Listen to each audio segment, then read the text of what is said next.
Let's break up, Erica. Wika ng nobyo niyang si Arnold. Kasama niya ng gabing yun ang binata sa paborito niyang restaurant. Natigilan si Erica sa akmang pag-abot ng baso ng tubig dahil sa sinabi ng nobyo. Tama bang narinig ko? Gusto mo na makipaghiwalay, Arnold? Humugot ito ng malalim na hininga at tumango. Mas mabuting maghiwalay na tayo, Erica. Sa loob ng 5 buwang relasyon natin, hindi ko naramdaman na espesyal ako sa'yo. Hindi mo pinaramdam sa akin na priority mo ako at ang relasyon natin. Pakiramdam ko, hindi mo naman talaga ako mahal. 5 buwan na ngayong araw ang relasyon ni Erica sa nobyong si Arnold. Nakita sila ng lalaki sa paborito niyang restaurant para mag-dinner. Subalit hindi niya inaasahan na may ibang plano pala ang nobyo. Okay, Arnold. Maghiwalay na nga tayo. Ani Erica at tinanguan ng kaharap. Napaawa ang mga labi ni Arnold. Tila hindi makapaniwala sa agad na pagpayag niya. Really, Erica? Umuo ka agad? Hindi ka man lang tatanggi at makikiusap na babawi ka sa mga pagkukulang mo? Bumuntong hininga siya. I'm sorry, but you're right. Hindi ko maiparamdam sa'yo na mahal kita. Kasi hindi talaga kita mahal. Gusto kita kaya kita sinagot. Pero hanggang doon lang ang nararamdaman ko para sa'yo. Hindi kita natutunang mahalin sa loob ng 5 buwang relasyon natin. Again, I'm sorry. Nakilala niya si Arnold dahil pareho sila ng gusaling pinagtatrabahuhan. Isang advertising specialist si Erica habang isang accountant naman si Arnold. 2 buwan nang ligaw sa kanya ang binata bago siya nagdesisyon na sagutin ito. Gwapo si Arnold, mabait din at maalaga. Akala niya ay matututunan niyang mahalin ng binata kapag naging nobyo niya ito. Subalit nagkamali siya. Talaga sigurong hindi natuturuan ng puso, Erica. Wika sa kanya ng isang bahagi ng isip. I'm sorry, Arnold. Walang problema sa'yo. Ako ang may problema dahil hindi ko magawang suklian ang nararamdaman mo. Pagpapatuloy niya sa mababang boses. Mapait na ngumiti si Arnold. Masakit man ang sinabi mo pero salamat pa rin. Dahil nagpakatotoo ka ngayon, Erica. Salamat. Ngumiti ang binata sa kabila ng luhang nagbabadyang bumagsak sa mga mata. I'm sorry, Erica. But I guess I have to go. Baka maiyak pa ako sa harap mo kapag hindi pa ako umalis. Naglabas ito ng pera mula sa wallet at inilapag yun sa mesa. Arnold, ako na bahalang magbayad ng kinain natin. Anya sa lalaki. Umiling ito at tipid ng ngumiti. It's okay, Erica. Thank you for everything, Arnold. Mag-ingat ka. Maraming salamat din sa lahat, Erica. I guess I'll just see you around. Mag-iingat ka palagi. Pag-alis ni Arnold ay napahugot ng malalim na hininga si Erica. Sa loob ng 5 buwan ay naging mabuting nobyo sa kanya si Arnold. Kaya naman nagigilty siya na nasaktan niya ito. Pero ayaw na niyang magsinungaling sa sarili. Isang lalaki lang talaga ang laman ng puso niya. Yun ay walang iba kundi si Malakay o Kai Vallejo, ang pinakagwapong piloto sa Vallejo Airlines, ang airline company na pag-aari ng pamilya ng binata. Kahit anong gawin mo, hindi mo talaga mapapalitan si Kai dyan sa puso mo. Wika ni Erica sa sarili. Dahil sa kasusubok ng dalaga na mapalitan ang lalaking iniibig sa puso, nakasakit patuloy siya ng ibang tao. Pinapahid ni Erica ang luhang nakatakas sa isang mata nang matanaw niya si Kai Vallejo. Hindi siya makapaniwalang nasa iisang restaurant sila ng binata at ngayon ay patungo ito sa kanya. Habang papalapit si Kai sa kanya, ay ramdam niya ang pagkabog ng dibdib. Ganoon lagi ang puso niya kapag nakikita niya ang lalaki. Kai, nandito ka pala. Bati niya sa lalaki sa isang kaswal na boses. Pinigilan niya ang sariling mapatitig sa kaharap. Simpleng polo shirt at maong na pantalon lamang ang suot nito, subalit tila lumabas ito sa isang magazine. Pang-artista ang mukha nito at pang-modelo ang tangkad. Bata pa lang si Erica ay kilala na niya si Malakay Vallejo. Paano? Kinakapatid niya ang binata. Ninang nito ang mommy niya. Matalik na magkaibigan kasi ang mga ina nila.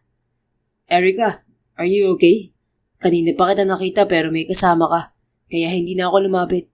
Saan nagpunta ang lalaking kasama mo? Iniwan ka? May pag-aalalang tanong ni Kai. Okay lang, Kai. Umalis na yung kasama ko. Bahagyang nagsalubong ang mga kilay nito. Boyfriend mo ang lalaking yun, hindi ba? I saw you wiping your face. Pinaya ka ba niya? Kung hindi niya kilala si Kai ay kikiligin siya sa pag-aalalang ipinapakita nito. Subalit alam niyang parang isang nakababatang kapatid lang ang turing sa kanya ng binata. 8 taon ang tanda sa kanya ni Kai. Subalit kahit na malaki ang agwat ng edad nila, hindi siya nasanay na tawagin itong kuya. Siguro, yun ay dahil bata pa lang siya, ay alam na niyang si Kai ang lalaking mamahalin niya. Ex-boyfriend ko na yung si Arnold, Kai. Naghiwalay na kami. Sagot niya sa kaharap. May pag-aalalang tiningnan nito ang mukha niya. Inuko pa rin ito ang binakanting upuan ni Arnold. Tell me, sinaktan ka ba ng lalaking yun, Erica? Hindi niya ako sinaktan. Ako yung nanakit sa kanya. Ha? Ikaw? Oo, dahil sa'yo. Hiyaw niya sa isip. Subalit sa halip na isa tinig yun, ay tipid ng mamiti lang siya. Ako kasi yung nakipaghiwalay sa kanya. Mabait si Arnold. Sadyang hindi lang kami para sa isa't isa. Bahagyang umuso si Kai. I agree. Unang beses ko pa lang kayong nakitang magkasama ng lalaking yun. Alam kong hindi siya ang lalaking para sa'yo, Erica. Alam kong maghihiwalay din kayo. Ha? Talaga, Kai? Oo. Hindi kasi kayo bagay, Erica. Masyado kang maganda para sa lalaking yun. Ngumuso siya para itago ang pagwawala ng puso. Hay nako, akala ko naman seryoso ka. Bobulahin mo lang pala ako. Bahagyang natawa si Kai. Hindi naman kita binobola, Erica. Totoo yung sinabi ko. Parang hindi kita kilala, Captain Vallejo. May master's degree ka kaya sa pambobola ng mga babae. Isa kasing playboy ang gwapong piloto. Buwan-buwan ay nababalitaan niya na iba-iba ang babaeng dinedate nito. Muli ay natawa si Kai. Okay, fine. Mambobola na ako sa paningin mo. Pero alam mo, isa ka sa mga babaeng hindi ko kailanman bobolahin. Bakit? Kasi parang kapatid ang turing mo sa akin? Tumikhim to. Yeah, you're like a family to me, Erica. Alam mo naman yan. Lihim na napabuntong hininga siya. Kahit na ilang beses na niya iyong narinig mula kay Kai, ay masakit pa rin ang katotohanan na parang nakababatang kapatid lang ang turing nito sa kanya. Ano pa nang ginagawa mo dito? I mean, may kasama ka ba? Pang-iiba niya sa usapan. I have a date tonight pero wala pa yung kikitain ko. Oh, kaya pala napadpad ka dito sa mesa ko. Napatango na lang siya at binaliwala ang kirot sa puso. Ano pa bang aasahan niya? Si Kai Vallejo ang tipo ng lalaking imposibleng mawalan ng date. Sige Kai, uuwi na rin ako. Mauna na ako sa'yo. Sambit niya. Teka, may dala ka bang sasakyan, Erica? Kung wala, ihahatid na muna kita. Mukhang matatagalan pa naman yung kadate ko. Hindi na Kai, dala ko yung kotse ko. Nakita lang kasi kami dito ni Arnold. Akmang sasagot si Kai nang isang babae ang lumapit sa kanila. Isang tingin pa lang ni Erica sa matangkad at morenang babae ay alam na niyang ito ang kadate ni Kai. Yun kasi ang tipo ni Kai sa mga babae. Kaya naman alam ni Erica na imposible talaga siyang magustuhan ng binata. Dahil bukod sa parang kapatid lamang ang tingin nito sa kanya, kabaligtaran pa siya ng babaeng tipo nito. Maliit kasi siya at mestiza. Ano to, Kai? Na-late lang ako sa usapan natin, nakahanap ka na agad ng ibang babae? Wika ng babaeng bagong dating kay Kai bago matalim na tumingin sa kanya. Nanlaki ang mga mata ni Erica. Akma niyang itatama ang maling akala ng babae nang magpatuloy ito. And really, Kai? Hahanap ka na lang ng bagong kadate? Yung mukha pang estudyante? Will you stop it, Kiana? Hindi ko babae si Erica. Kinakapatid ko siya. Salubong ang kilay na pagtatama ni Kai rito. Namutla ang babae. Oh, I'm sorry, Kai. Akala ko babae mo siya. I'm sorry too. But let's stop seeing each other, Kiana.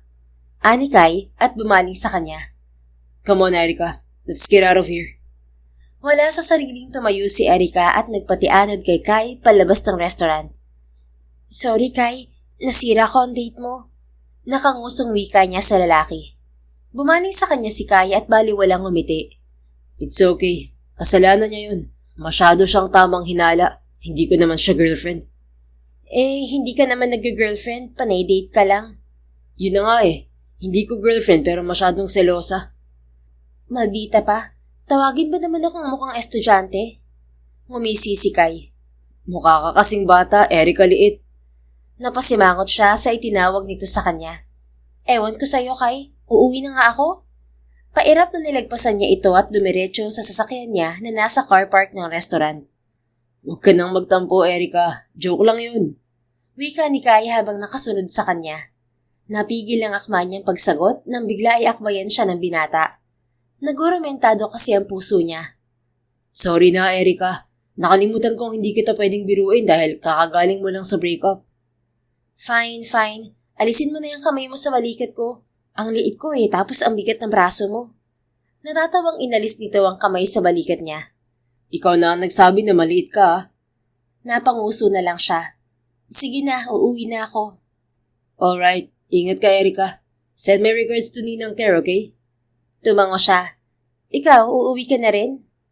I'll just go to my parents' house. Doon na lang ako magdi-dinner. Ingat ka rin, Kai. Ikumusta mo ko kay tita at tito, pati kay Artemis. Wika niya. Ang tinutukoy na Artemis ay ang nag-iisang kapatid na babae nito. Will do. Bye, Erika. Sagot ni Kai. Kumaway pa ang binata pagpasok niya sa sasakyan. Hindi kasi tinted ang kotse niya. Napabuntong hininga si Erika pagdating niya sa kalsada. Wala na, Erika. Wala na talagang pag-asang mabura sa puso mo ang pilotong yun. Aniya sa sarili. 16 years old siya nang mapagtanto niyang mahal niya si Kai. 24 na siya. Ito pa rin ang lalaking nasa puso niya. Erika, anak, ang aga mo namang nakauwi. Kumusta ang date niyo ni Arnold? Tanong sa kanya ng inang si Claire pagdating niya sa bahay. Nag-iisang anak si Erika ng mga magulang. Kaya naman kahit nagtatrabaho na siya ay nakatira pa rin siya sa poder ng mga ito. Isa pa, kapag bumukod siya ay kasambahay lamang ang magiging kasama ng ina sa bahay. Isa kasing kapitan sa cruise ship ang kanyang ama at every 6 months lang ito kung umuwi. Mommy, break na kami ni Arnold. Balita niya sa ina. Malapit si Erika sa mommy niya. Katunayan na yang ina ang itinuturing niyang best friend. Kaya naman alam nito ang lahat sa buhay niya. Ha? Bakit? Anong nangyari, anak? Nakipaghiwalay sa akin si Arnold. Pumayag ako, Mi. Wala Si Kai pa rin talaga ang gusto ko. Anya at mapait na ngumiti sa ina. Alam ng ina ang nararamdaman niya sa inaanak nitong si Kai. Bukod kay Arnold, ilan na rin ang lalaking sinubukan niyang i-date. Subalit lagi ay bigo siyang maibaling sa mga lalaking yun ang nararamdaman. Ni, kahit anong gawin ko, hindi nawawala si Kai dito sa puso ko. Hindi ko na alam kung anong gagawin ko. Bumuntong hininga ang ina. Anak, bakit hindi mo na lang kaya aminin kay Kai ang nararamdaman mo? Malay mo may pagtingin din pala siya sa'yo. Mi naman, kilala mo naman yung inaanak mo. Babaero yun. Tapos yung mga babaeng type nun, matatangkad at morena. Lagi pa akong nasasabihan na mukhang bata. Anong malay mo? Baka kapag nalaman ni Kai na gusto mo siya, magbago ang tingin niya sa'yo. Hindi ka na niya tingnan na parang isang kapatid lang. Mi naman, wala na akong mukhang maihaharap kay Kai kapag umamin ako sa kanya. Bakit kasi ganon? Sa lahat ng lalaki, dun pa ako nagkagusto sa lalaking malabo akong magustuhan. Ano yun? Nakatadhana ba ako maging broken-hearted forever? Hinaplos ng ina ang buhok niya. Anak, may dahilan ng lahat ng bagay, okay? At huwag ka magsalita ng tapos. Walang imposible sa mundong to. Really, Mi? Sa tingin mo, posible pa rin ako magustuhan ni Kai kahit na malayo ako sa tipo niyang babae? Oo naman, anak. Mana ka kaya sa akin na maganda. At huwag ka mag-alala. Hindi ako papayag na masayang niyang ganda mo. Anito at makahulog ang umiti. Samantala, sa mansyon ng mga Vallejo, naabutan ni Kai na naghahapunan ang mga magulang niya at ang kapatid na si Artemis. Kai, iho, akala ko hindi ka makakapunta dahil may date ka. Wika sa kanya ng inang si Luna Vallejo. Anak si Kai ng mag-asawang Luna at Cairo Vallejo. Isang piloto ang ama at dito siya sumunod ng yapak. Sa kasalukuyan ay commercial pilot siya sa Vallejo Airlines. Ang airline company na pag-aari ng pamilya nila. Dahil sa ilang taon niyang experience ay kapitan na siya. Di siguro sinipot si kuya ng date niya kasi pangit siya. Nakangising wika ng kanyang nakababatang kapatid na dalaga na si Artemis. 9 na taon ang tanda ni Malakay sa nakababatang kapatid. Malaki ang agwat ng edad nila dahil 7 taon na siya nang makilala siya ng kanyang ama at magpakasal ang kanyang mga magulang. Sa unang 7 taon ng buhay niya ay sa Hawaii siya tumira kasama ang ina. Mas pangit ka, sis. Look, may pimple ka nga sa ilong, oh. Nakangising sagot niya at itinuro ang tagyawat nito sa ilong. Shut up, kuya. Nakasimangot na wika nito na ikinatawa niya.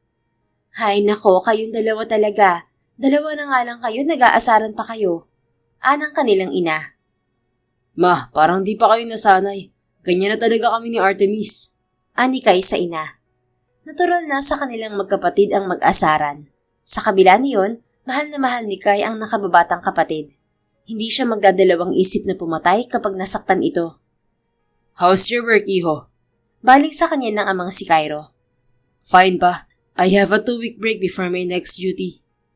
Ilang taon nang nagretiro sa pagiging commercial pilot ang ama. Mga helicopter at Cessna plane na lamang na pag-aari ng pamilya nila ang pinapalipad nito paminsan-minsan. Baka naman sa 2-week break mo na yan ay kung sino-sino na namang babae ang mababalitaan kung kasama mo sa labas. Wika ng ina. Hay nako Kai, you're already 32. Hanggang ngayon hindi ka pa rin nagseseryoso sa mga babae. Isa sa madalas na punahin ng ina kapag bumibisita si Kai sa mansyon nila ay ang lifestyle niya. Tulad ng sinabi ng ina, sa edad niyang 32 ay wala pa siyang seryosong naging nobya. Manang-mana ka sa tiyuhin mong babaero. Sana hindi ka karmahin sa ginagawa mo Pagpapatuloy ng ina, ang tinutukoy nito ay ang kapatid ng kanyang ama na si Austin. Ayon sa mga magulang ay doon siya nagmana dahil babaero ang tiyuhin noong kabataan nito. Ma, anong karmahin? Hindi naman ako nananakit at nanloloko ng babae. Hindi rin naman seryoso sa akin ng mga babaeng dinidate ko. Kaya quits lang. Kailan ka ba kasi magseseryoso sa relasyon, anak? Ilang taon ka nang ganyan? Ma, magseseryoso rin ako, pero hindi pa ngayon. Anong hindi pa ngayon? You're already 32. Kailan mo pa gustong mag-asawa at magkapamilya? Kapag 50 ka na? Ew, puro wrinkles ka na nun, kuya. Wala nang babaeng magkakagusto sa'yo. Tila nandidiring komento ng kapatid. Nginisihan niya si Artemis. Look at Papa, 56 na pero gwapo pa rin Ang dami pa nga nagkakagustong babae. Loyal lang siya kay Mama. Of course, ang mama niyo lang ang pinakamagandang babae para sa akin. Sagot ni Cairo Vallejo sa anak. Aba, subukan mo lang na mababae at outside ako lambu ka sa akin. Sagot ni Luna sa asawa. Ma, we don't use kulambo. Maarting komento ni Artemis. Ekspresyon lang kasi yun anak. Ikaw naman, OA? Sagot ng ina nila. Akala ni Kai ay nawala na sa kanya ang atensyon ng ina, subalit ibinalik nito ang tingin sa kanya. Malakay, hindi mo pa sinasagot ang tanong ko. Kailan mo balak mag-asawa? I still don't know, ma. Wala pa akong makitang babaeng seseryosohin. Kung hindi ka makahanap, ay ako na maghahanap para sa'yo. Marami akong kilalang babaeng bagay sa'yo, iho. Sino-sino, ma? Singit ni Artemis. Tumikhim ang ina bago ngumiti. Well, si Erica. Bagay kayo, anak. Nasamid si Kai sa narinig. Nang makabawi ay bahagya niyang tinawanan ng ina. What the hell, ma? Hindi kami bagay ni Erica.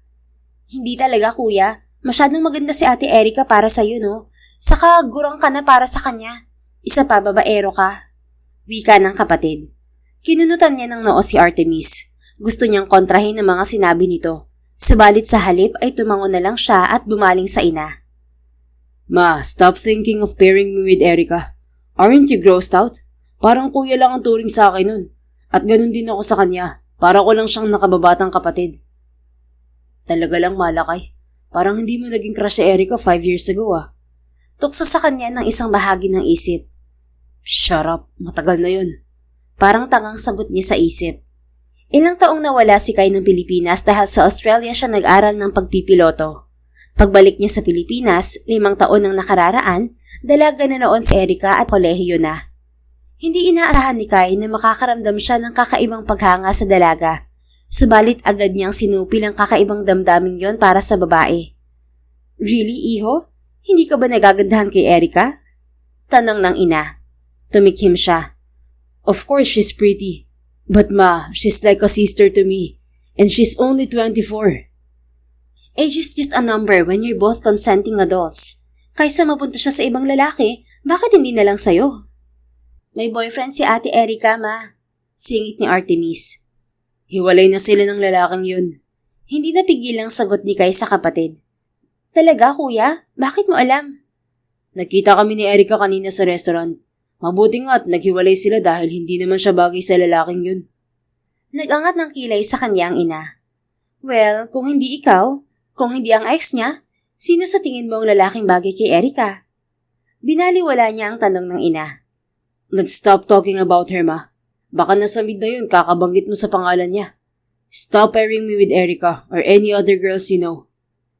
Nag-aalala lang naman ako sa'yo, iho. Baka mamaya kung sino ng babae ang mabuntis mo. Anang ina. Don't worry ma, maingat ako. I always use protection. Ew, kuya, kadiri ka talaga. Kaya hindi ko ibagi ni Ate Erica. Madumi ka. Natawa siya. Paanong madumi? Gumagamit nga ng protection. Kai, Artemis, we're in front of the food. Saway sa kanila ng ama. Bumaling to sa kanya. Kai, iho, your mother is right. It's high time for you to settle down.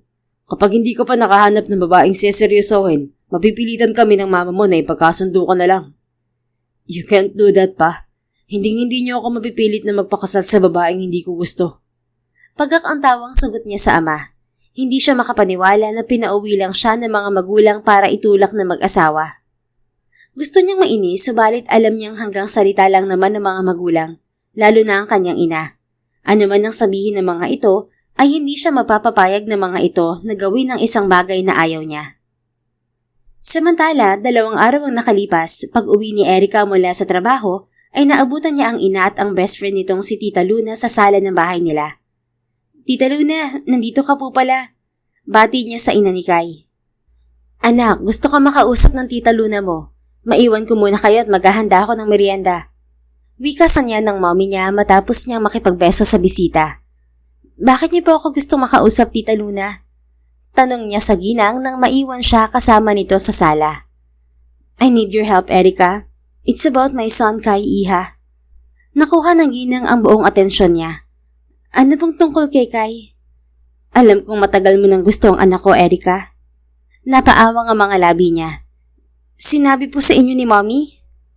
Huwag ka mag-alala, iha. Wala naman akong ibang sinabihan. I didn't tell my son. Besides, masaya akong malaman yon dahil ikaw ang babaeng gusto ko para sa anak ko. At gusto kong ikaw ang maging asawa niya. Pakasalan mo ang anak ko, Erica? Sa pagkakataong yun ay nalaglag na ang panga niya. Tita, ano po yung sinabi niyo? Gusto niyong pakasalan ko si Kai? Tulad ng sinabi ko, ikaw ang gusto kong babae para sa anak ko, iha. Gusto kong ikaw ang maging asawa niya. Mahal mo ang anak ko, hindi ba? Kung ganun gusto mo rin siyang maging asawa. Tumango siya sa kaharap. Total ay alam na ng ginang ang nararamdaman niya sa anak nito ay bakit pa siya magkukunwari. Mahal ko po siya, tita. Kaya opo, syempre gusto ko. May alam akong paraan para pakasalan ka ng anak ko, Erica. Ano po, tita? Huwag niyo sabihin ipagkakasundo niyo kami ni Kai sa isa't isa. Gusto ko mang gawin yon, iha. Alam kong hindi papayag si Kai. Kilala ko ang anak ko. Ayaw niya nang pinipilit siya. Ayaw niyang pinangungunahan siya. My son likes deciding for himself. Kaya hindi uubra sa kanya ang arranged marriage. Paano po ako mapapakasalan ng anak niyo kung hindi niyo kami ipagkakasundo sa isa't isa? Wala naman kaming relasyon ni Kai, tita. Ni hindi kami pareho ng nararamdaman. Kailangan may mangyari muna sa inyong dalawa para pakasalan ka ng anak ko, iha. Kapag may nangyari sa inyo ni Kai, sigurado akong siya pa mismo ang magbaboluntaryong pakasalan ka. Gusto niyang matawa sa sinabi ng ginang. Tita, kung wala nga kaming relasyon ni Kai, paano may mangyayari sa aming dalawa? Ngumiti ang ginang. Huwag ka mag-alala, iha. Hindi kailangan may mangyari talaga sa inyo ng anak ko. Kailangan mo lang magpanggap na meron. Sa birthday ni Artemis, may party na magaganap sa bahay. Sa gabing yun, lalasingin natin si Kai. At kapag lasing na siya, tatabihan mo siya sa kwarto niya. Doon ka matutulog sa tabi niya. Paggising niya sa umaga, sasabihin mo may nangyari sa inyong dalawa. Umiling-iling si Erica. Tita Luna, I can't do that. Panloloko ang gagawin natin kay Kai. Siguradong magagalit siya sa atin kapag nalaman niya ang totoo. Lalabas na pinikot ko siya. Hinawakan ng ginang ang kamay niya. Erica, iha, yun na lang ang naiisip kong paraan para matigil na sa pambababae ang anak ko. Araw-araw natatakot ako bilang ina na baka kung sino lang na babae ang mabuntis niya. I want him to settle down. I want him to settle down with you. Napalunok siya. Tita Luna, hindi maganda yung plano niyo. Ang totoo, wala pa akong experience. Kung sakaling magtagumpay ang plano niyo at pakasalan nga ako ni Kai, siguradong malalaman niya ang panlolokong ginawa natin sa kanya. Kapag nangyari yun, hihiwalayan niya rin ako. Magagalit pa siya sa atin. My son might get angry, but I'm sure he'll forgive you for it, Erica. Dahil kapag kasal na kayo, marirealize ng anak ko na gusto ka rin niya. Natigilan siya sa huling sinabi nito. Tita, ano ba yung sinasabi niyo? Hindi po ako gusto ni Kai. Parang kapatid lang ang turing sa akin ng anak niyo. Muli namang umiti ang ginang. Believe me, Iha, gusto ka ng anak ko. I know that because I'm his mother. Hindi pa lang alam ni Kai dahil pinapaniwala niya ang sarili niya na parang kapatid lang ang dapat na trato niya sa'yo. So, I'm actually doing my son a favor by doing this. Tita Luna, a mother always knows what's best for her children. So, I know you're the right woman for my son, Erica. Huwag mo siyang hayaang mapunta sa maling babae. Claim what's yours, Iha. Oo nga naman, Erica. Matagal mo nang gusto si Kai. Ilang taon mo nang sinusubukang ibaling sa ibang lalaking nararamdaman mo pero hindi mo magawa. Ngayong binigyan ka ng pagkakataong mapasaya ang mahal mo, tumatanggi ka? Wika sa kanya ng ganid na parte ng isip. Hindi siya umimik hanggang sa bumalik ang mommy niya. Anak, hindi ba't ito ang makakapagpasaya sa'yo? Ang mapasayaw ang lalaking mahal mo?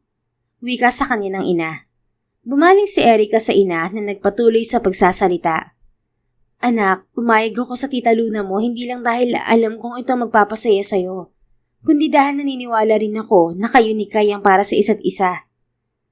I believe my son is in love with you, Erica. Panloloko man ang gagawin natin, pero kailangan natin gawin to para ma-realize ng anak ko ang totoong damdamin niya sa'yo. Life isn't always a straight line, Iha. Sometimes, our own wrongdoings are the ones that will lead us to our happiness. Muling wika ni Luna Vallejo. Hindi man siya naniniwala sa sinabi ng ginang na gusto rin siya ng anak nito, sa huli ay nagwagi ang ganid na parte ng kanyang sarili. Sige po, Tita Luna. Payag na ako sa gusto niyo. Sagot niya na ikinalaki ng ngiti ni Luna Vallejo. Nang gabing yon, bago umuwi ang ginang, ay ipinaliwanag dito ang magiging plano nila sa darating na kaarawan ni Artemis. Mabilis na lumipas ang mga araw, hanggang sa dumating ang kaarawan ng nakababatang kapatid ni Kai. Magkasama sila ng ina na dumating sa mansyon ng mga Vallejo. Pagpasok nila sa malawak na hardin ng mansyon, ay agad na sumalubong sa kanya si Artemis, ang birthday celebrant. Thank you, ate. You're so pretty. Wika kay Erica ng dalaga matapos niya itong batiin at ibigay dito ang regalo niya. Salamat, Artemis. Ang ganda-ganda mo rin. Isang puting dress ang suot ni Erica. Pinili niya yon dahil madali yung hubarin. Ayon kay Tita Luna, kailangan ay wala siyang saplot kapag tinabihan niya ng tulog na si Kai upang mapaniwala ito na may nangyari sa kanila. Pagkatapos sandaling makipag-usap sa dalaga, ay nilapitan nila ng ina ang matalik na kaibigan nito. Alam mo nang gagawin mo, Iha? Kapag nakita mo si Kai, ipainom mo sa kanya to. Inabot ni Luna Vallejo ang baso ng red wine. Ayon sa ginang ay hinaluan nito ang naturang alak upang agad na malasing si Kai. Sige po, tita. Ako na bahala. Ilang sandali pa, hawak ang wine ay hinanap niya si Kai. Nakita niya ang binata sa loob ng mansyon. Kausap nito sa kusina ng bahay ang matalik na kaibigan na si Franco. Kilala ni Erica si Franco dahil ilang beses na niyang nakasalamuha ang lalaki kapag dumadalo siya sa mga pagtitipon ng pamilya Vallejo. Erica, nakangiting bati ni Kai. Nagwala ang puso niya sa simpleng pangngiti na yun ng binata. Hi, Kai. Franco. Bati niya sa dalawang lalaki. Hello, Erica. You look good in your dress. Puri ni Franco sa kanya. Akma siyang magpapasalamat sa lalaki nang magsalita si Kai. Shut up, Franco. Kakahiwalay lang ni Erica sa ex niya. Ito naman, pinuri ko lang sa Erica, Kai. Hindi ko naman popormahan. Kung makabakod ka, daig mo pa ang sekyu. Ang alam ko, si Artemis ang kapatid mo ah. Well, Erica is like a sister to me. Matalim na sagot ni Kai sa kaibigan. Nakangising nakibit-balikat lang si Franco bago ibinalik ang tingin kay Erica. Para sa amin ba yung dala mong wine, Erica? Sorry, Franco. Para kay Kai kasi itong isa. Itong isa naman na inuman ko na. Hindi ko kasi alam na magkasama pala kayo. Inabot niya kay Kai ang baso ng wine na para sa binata. Narinig mo si Erica. Walang para sa'yo, Franco. Kumuha ka ng sarili mong wine. Wika ni Kai sa kaibigan. Fine, maiwan ko na nga kayo. Bye, Erica. See you around. Ani Franco bago lumabas ng kusina. Nang maiwan sila ni Kai, ibinalik nito ang tingin sa kanya. Thank you for this, Erica. Ngumiti siya kahit kabado ang dibdib. You're welcome, Kai. Actually, si Tita Luna nagpapabigay niyan. Paborito mo raw ang red wine na yan. Lumaki ang ngiti nito. Well then, let's cheers. Pinagdikit nila ang hawak na wine glass bago sinimsim ang laman niyon. Habang iniinom ni Kai ang wine nito ay pinagmamasdan niya ang binata. Hey Erika, something is weird with you today. Biglang puna ni Kai na nagpalala ng kabog ng dibdib niya. Ha? Anong weird sa akin? Ibinaba nito sa counter ang walang lamang wine glass. You're bluntly staring at me. Bakit? Masama bang tumingin sa'yo? Nakangiting umangat ang isang kilay nito. May mali ba sa mukha ko, Erika? O masyado lang akong gwapo ngayong gabi? Natawa siya. Alam mo, Kai, hindi naman ikaw yung may birthday pero ikaw tong makapalang mukha. Natawa si Kai at itinaas baba ang kilay. Well, hindi pa ako gwapo ngayong gabi, Erika. Sakto lang. Grabe ka naman sa akin, Miss Erika Liit. Ikaw lang ang babaeng nagsabing sakto lang ako. Ikaw lang din ang lalaking tumatawag sa akin ng Erika Liit. 5'3" naman ako, no? Sadyang damulag ka lang talaga. 6'3" kasi ang height ng binata. No, maliit lang talaga ang 5'3". Nakangising giit nito. Ewan ko sa'yo, malakay Vallejo. Muling natawa si Kai. Akma itong magsasalita nang napahawak ito sa noo. Kai, okay ka lang? Nagkaanilang tanong niya. Mahina itong umungol habang hawak ang noo. Bigla ako nahilo, Erika. Damn, I feel like my head's spinning. Napalunok siya. Baka mas mabuting magpahinga ka muna, Kai. Tumango ito. Sorry, Erika. I have to take a rest in my room. I don't know what the hell happened to me. Nilunok niya ang guilt na nararamdaman. Kaya mo bang umakyat? Ihatid na kita, Kai. Hindi nagprotesta ang binata nang kunin niya ang braso nito para alalayan itong umakyat sa silid nito. Pagdating nila sa silid ng binata ay agad itong dumiretso sa kama nito. Ilang minuto lang ang nakalipas, tulog na si Kai. Kai, Malakay, Captain Vallejo. Untag niya sa binata subalit hindi ito sumasagot. Tulog na nga talaga siya. Wika niya sa isip. Isang malalim na hininga ang pinakawalan ni Erika bago naupo sa tabi ng tulog na binata. Hindi niya alam kung gaano katagal niyang pinagmamasdan ang tulog na binata nang makarinig siya ng katok. Kasunod niyon ay bumukas ang pinto at sumungaw si Luna Vallejo. Erika, iha, tulog na si Kai? Mahinang tanong ng ginang. Opo, tita. Mabuti naman. Alam mo nang gagawin, iha. Bukas ng umaga, papasok ako dito sa kwarto para abutan kayo ni Kai. Tumango siya sa mga sinabi ng ginang. Subalit pag alis nito ay hindi siya naghubad ng damit. Bigla ay nagdalawang isip siya sa gagawin. Sigurado pa talaga akong gagawin ko to kay Kai. Parang ang desperada ko naman.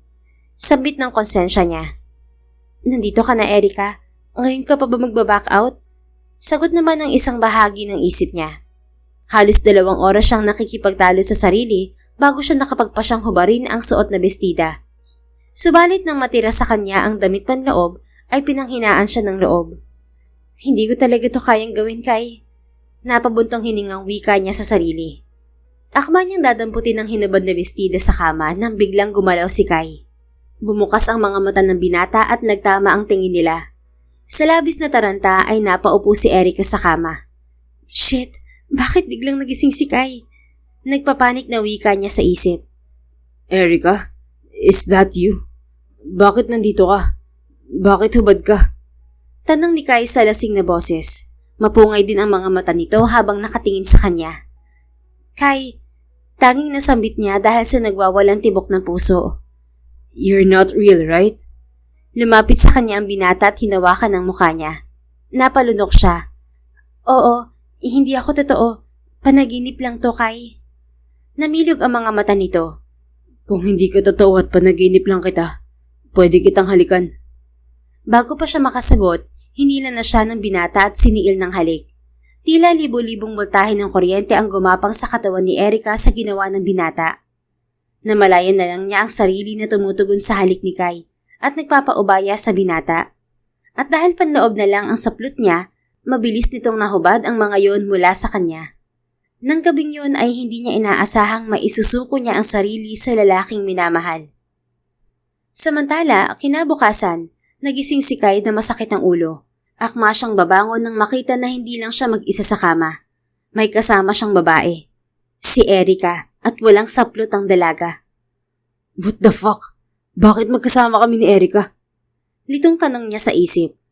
Habang nakatingin sa dalaga, paunti-unti ay may bumalik sa kanyang memorya. Hindi yun malinaw sa utak niya, subalit isang katotohanan ang nakumpirma niya. May nangyari sa kanila ni Erica. Kung ganun, hindi isang panaginip ang paghalik ko sa kanya. Totoong nangyari yun. Wika niya sa isip. Bago pa siya makabawi sa realisasyong yon, ay nagising na si Erica. Kai, mahinang sambit ng dalaga. Agad itong bumangon at tinabunan ng comforter ang sarili. Napalunok na hinarap niya ang dalaga na halatang kinakabahan din tulad niya. Erica, I'm sorry. Lasing ako kagabi. Hindi ko alam kung bakit kita hinalikan. Shit. I'm so sorry. I took advantage of you. Napapikit si Kai sa kahihiyan.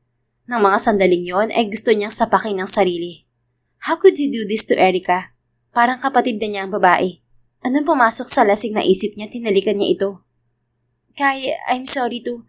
Nakainom din ako kagabi. Huwag mong sisihin ang sarili mo. Pareho tayong may kasalanan dito. Pareho tayong hindi nakapag-control sa sarili. Sagot ng dalaga. Mariin siyang umiling. Ako ang lalaki at ako ang mas matanda sa'yo. Kaya kasalanan ko to, Erica. Kung gusto mong magsampa ng kaso, sasamahan kita sa presinto. Namilog ang mga mata ni Erica. Ha? Hindi ko gagawin yun. Hindi mo ako pinagsamantalahan. Pareho tayong nagkamali, Kai. Hindi lang ikaw. Sigurado ka, Erica? Tumango ito at inayos ang sarili. Inabot nito ang bestida sa sahig. Nag-init ang mukha ni Kai at nag-iwas ng tingin. Pinulot din niya ang pang-itaas at isinuot. Nang humarap siyang muli sa dalaga ay pareho na silang may damit. Kailangan nating magpakasal, Erica. Deklara niya sa babae. Namilog ang mga mata nito. Kai, pakakasalan mo ko? Sigurado ka? Walang pag-aalinlangang tumango siya. Oo, pakakasalan kita. May nangyari sa atin at hindi ko tatakbuhan ng responsibilidad ko sa'yo. Wala akong mukhang maihaharap sa mga magulang natin kapag tumanggi akong panagutan ka. I know you don't want to marry me, but we don't have a choice. We have to face the consequences of our actions, Erica. Nakayuko si Erica nang tumango ito. Okay, magpapakasal ako sa iyo, Kai. Hinawakan niya ang isang kamay nito. I'm sorry, Erica. Nag-angat ng tingin ang dalaga at tipid ng umiti. Tama ka. Kailangan nating panindigan ng ginawa natin. Masisira ang relasyon ng mga magulang natin kung hindi tayo magpapakasal. Isang marahang ngiti ang isinagot ni Kai. Hindi niya maintindihan kung bakit tila nakahinga siya ng maluwag sa pagsang-ayon ng dalaga. We will face our parents and tell them we will get married, okay? Tumango si Erica. Bago ito makapagsalita ay isang katok ang umalingaw-ngaw. Kasunod niyon ay narinig niya ang boses ng ina sa labas ng silid. Kai, iho! Bago pa siya makasagot ay bumukas na ang pinto. Iniluwa niyo ng ina na namilog ang mga mata sa naabutan. Kai? Erica? Anong ibig sabihin nito? Sa halip na bitiwan ng kamay ng dalaga ay lalo pa niyang hinigpitan ng hawak doon. Ma, may nangyari sa amin ni Erica. Huwag kang mag-alala dahil pakakasalan ko siya. Magpapakasal kaming dalawa. Nagkasundo na kami. Napakurap-kurap ang ina. Pagkatapos ay tumango ito. Okay, kung ganun ay bumaba na kayong dalawa para makapag-almusal. Ipapatawag ko rin ang mami ni Erica para mapag-usapan na natin ang kasal niyo. Samantala, isang oras ang nakalipas, kausap ni Erica si Luna Vallejo habang hinihintay nila ang pagdating ng mami niya. Tapos na silang mag-almusal kasama ang mga magulang ni Kai. Sandali siyang iniwan ng binata para mag-shower at ginamit niya ang pagkakataong yon para makausap ang ginang. I told you, Iha, our plan worked. See? My son is very eager to marry you. Nakangiting wika sa kanya ng ginang. Naalala niya ang pag-akto ng ginang nang puntahan sila nito sa silid ng anak. Napagtanto niyang magaling umakting si Luna Vallejo. Lumunok si Erica. Tita Luna, may kailangan po ako sabihin sa inyo. What is it, Iha?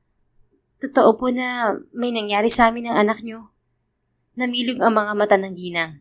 Napasinghap ito at nabahira ng pag-aalala ang muka. Tell me, Erica, pinilit ka ba ni Kai kagabi? Kung oo, kahit anak ko siya, hindi ko palalampasin na ginawa niya. Hindi po, tita. Hindi ako pinilit ni Kai. Ginusto ko yung nangyari sa amin kagabi. Tila nakahinga ito ng maluwag sa sagot niya. Bumalik din ang ngiti sa mga labi nito. Kung ganun totoong may nangyari sa inyo ng anak ko, Erica, lalo ako nakasisigurado na gusto ka rin ni Kai. Baka dahil lasing lang po si Kai kagabi, Tita Luna.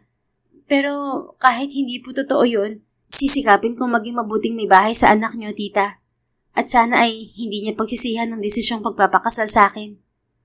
Gagawin niya ang lahat para makuha niya ang loob ni Kai at sa huli ay matutunan siya nitong mahalin. Trust my words, Iha. You and my son will have a happy marriage. Nakangiting sagot ng ginang. Ilang sandali pa ay dumating ang kanyang ina. Pinag-usapan nila ang kasal. Sa huli, napagkasunduan na sa Huwes muna ang kasal nila ng binata. Pag-uwi ng ama niya mula sa barko ay saka sila magpapakasal muli. I'm sorry, Kai. Alam kong hindi mo pa gustong mag-asawa, pero ngayon wala kang choice. Wika ni Erica kay Kai nang mapag-isa sila sa mansyon ng mga Vallejo. Don't apologize, Erica. Kusa akong desisyon na pakasalan ka. Syempre wala kang choice kasi may nangyari sa atin. Nilunok niya ang guilt na nararamdaman. Oo, totoong may nangyari sa kanila ni Kai. Subalit hindi yun mangyayari kung wala siya sa silid ng binata at hindi nila ito nilasing. Ngumiti si Kai. Maybe my mother is right, Erica. Panahon na para lumagay ako sa tahimik. Ibig sabihin, kapag nagpakasal tayo, hindi ka naman bababae? Kumunot ang noon nito. Of course, Erica. Hindi naman ako gago para tumingin pa sa ibang babae kahit nakasal na ako. You should expect me to be loyal to you and our marriage because I will be, Erica. Wala akong magiging babae. Mula ngayon, ikaw na lang. Sa tingin mo, kaya mo yon? Siyempre, kayang-kaya ko yun. I will be content with you and only you, Erica. Patutunayan ko yan sa'yo. Humuso siya at tinigil ang mangiti. Mabuti, Kai. Aasahan ko yan. Tila naghahamong nag-angat ito ng kilay. Ikaw din, Erica. Wala kang magiging ibang lalaki. Hindi ko pwedeng manlalaki. Siyempre, alam ko yan, Malakay. Hindi naman ako lalakero, no? Loyal ako noon pa man. Tumango ito at ngumiti. Mabuti na ang malinaw. By the way, I have something to give you. Mula sa bulsa ng pantalon ay inilabas nito ang isang singsing. This is my mother's engagement ring. Now I'm giving this to you, my future wife. Nag-init ang puso ni Erica nang isuot ni Kai ang singsing sa daliri niya. Kung hindi niya napigilan ng sarili, ay baka tumulo na ang luha niya. Thank you, Kai. You're welcome. Hinaplos nito ang kanyang kamay. I know we both didn't plan any of this. Pareho nating hindi inaasahang mangyari to. But let's make this marriage work, Erica. I promise that I will do my best to be a good husband to you. Gagawin ko rin ang best ko para maging mabuting asawa sa iyo, Kai. Let's do our best to make this marriage successful, Erica. Then eventually, we can learn to love each other. Nakangiti siyang tumango kay Kai. Gumanti rin ito ng ngiti. Hinalikan nito ang likod ng palad niya bago nito yun pinakawalan. Tila tanda iyon ng pagselo nito sa mga pangakong sinabi.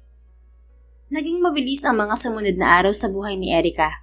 Isang linggo ang mabilis na lumipas at namalayan na lang niyang dumating na ang araw ng pag-iisang dibdib nila ni Kai. Pagkatapos ng mabilis na seremonya sa munisipyo, ay ganap ng isang Vallejo si Erica. Welcome to our mansion, Mrs. Vallejo. Nakangiting wika sa kanya ni Kai pagdating nilang dalawa sa mansyon ng pamilya nito. Kahit sa West lang ang kasal nila, ay nagpahanda ang mga magulang ni Kai sa mansyon ng mga ito. Imbitado roon ang buong angkan ng Vallejo. Hindi ako makapaniwala na misis mo na ako. Wika niya sa isip. Sa halip na isa tinig yon, ay maliit na ngumiti siya kay Kai. Hindi ako makapaniwalang Vallejo na ako. Masasanay ka rin, Erica. Naalala ko nung bata ka pa, sinabi mo na gusto mong maging Vallejo dahil ayaw mukha mo sa apelido mo. Look, it happened now. Vallejo ka na. Natawa siya nang maalala ang sinabi ni Kai. Oo nga, ang baho kasi ng apelido ni Papa. Naaalala mo pa pala yun? Of course, naaalala ko yun, Mrs. Vallejo. Bakit panay ka, Mrs. Vallejo? Para masanay ka, Mrs. Vallejo. Sagot nito at kinindatan siya. Napairap siya para itago ang pagwawala ng puso.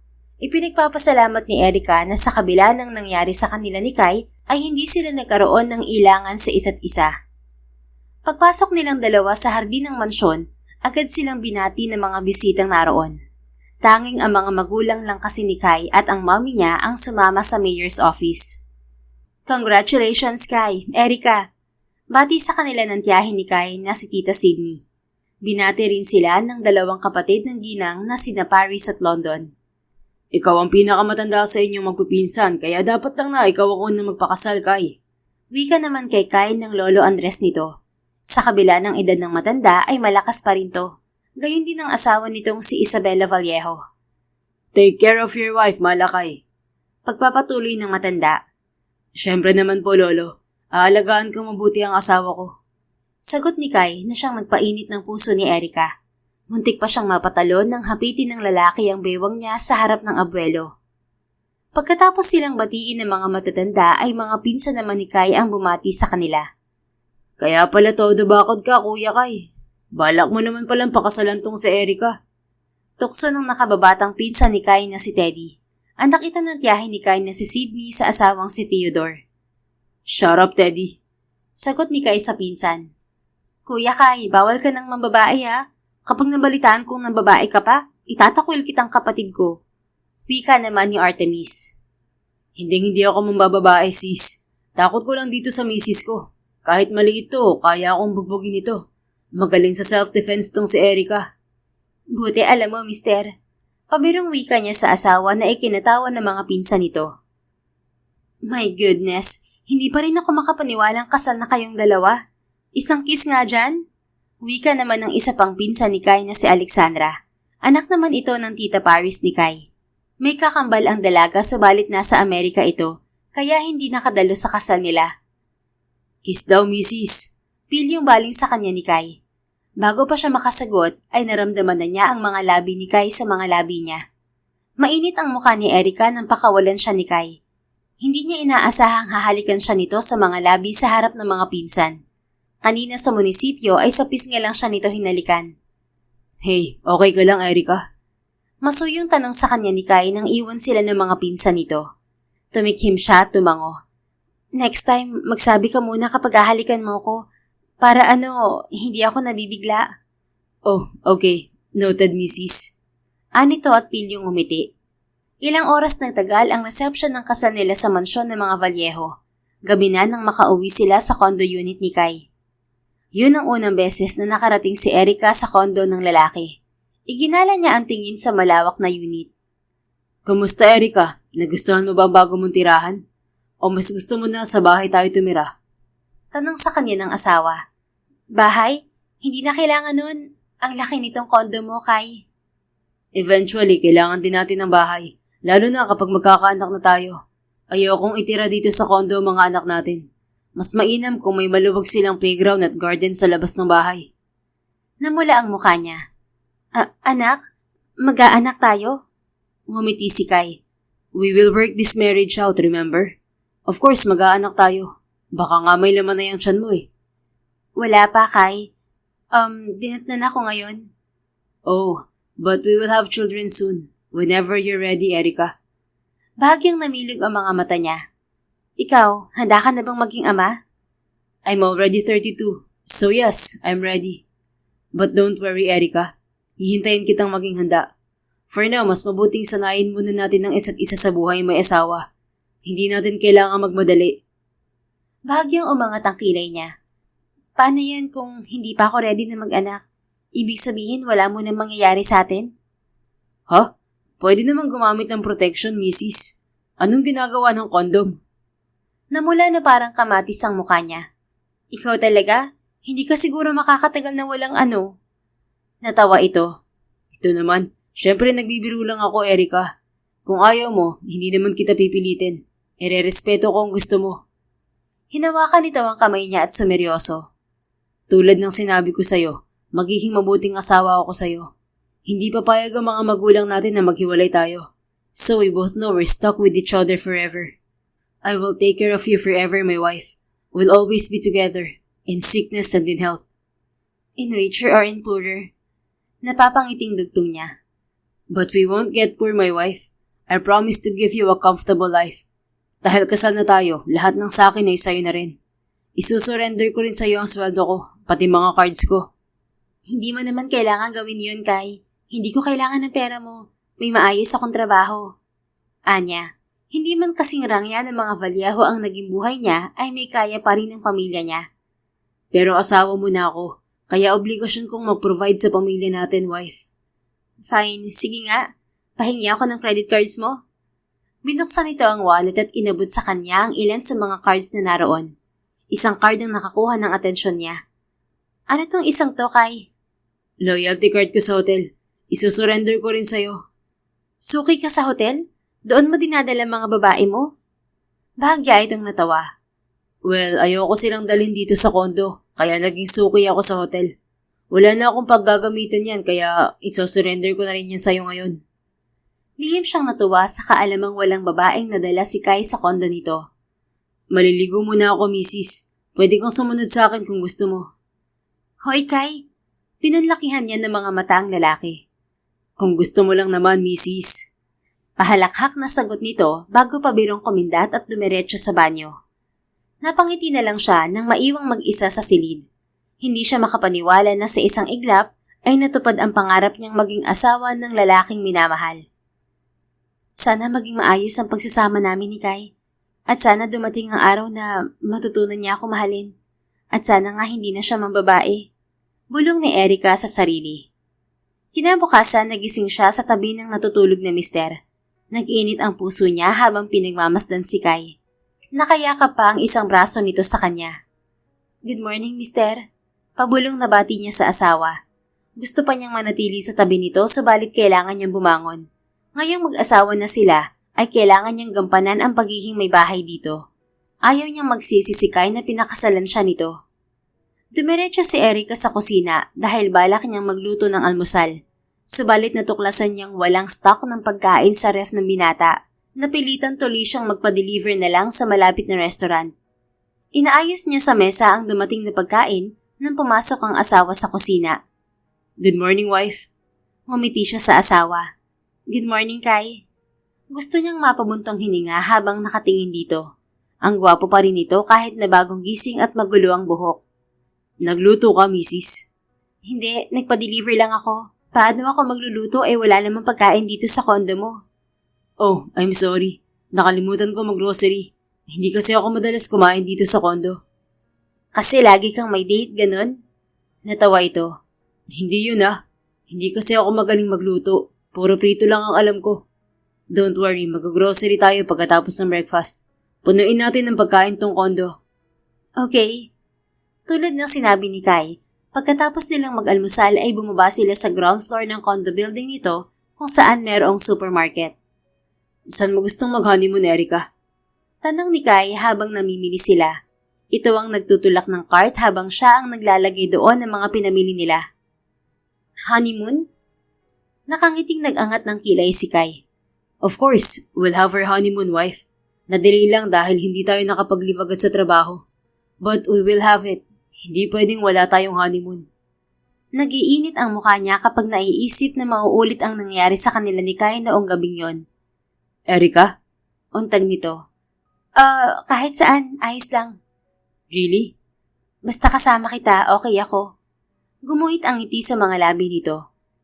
Di ko alam na sweet pala ang misis ko ah. Shut up, Kai. Natawa ito. Ba't parang nagbablush ka, misis? Ewan ko sa'yo. Sagot niya at inunahan ito sa paglalakad. Narinig niya ang tawa nito habang nakasunod sa kanya. Misis ko, teka naman. Hintayin mo ako. Sa huli ay napangiti na lang siya at hinayaang makahabol ang asawa. Subalit napawi ang ngiti niya nang isang babae ang bumati kay Kai. Kai Vallejo? Himala yata at napadbad ka dito sa supermarket. Bati ng isang matangkad at sexing babae dito. Natawa si Kai. Kung ako lang mag-isa, hindi ako mapapadpad dito. Pero kasama ko ang asawa ko. Ha? May asawa ka na? Gulat na tanong ng babae. Oo, may asawa na ako, Kate. This is my pretty wife, Erica. Mrs. si Kate. Pakapitbahay namin. Pakilala ni Kai.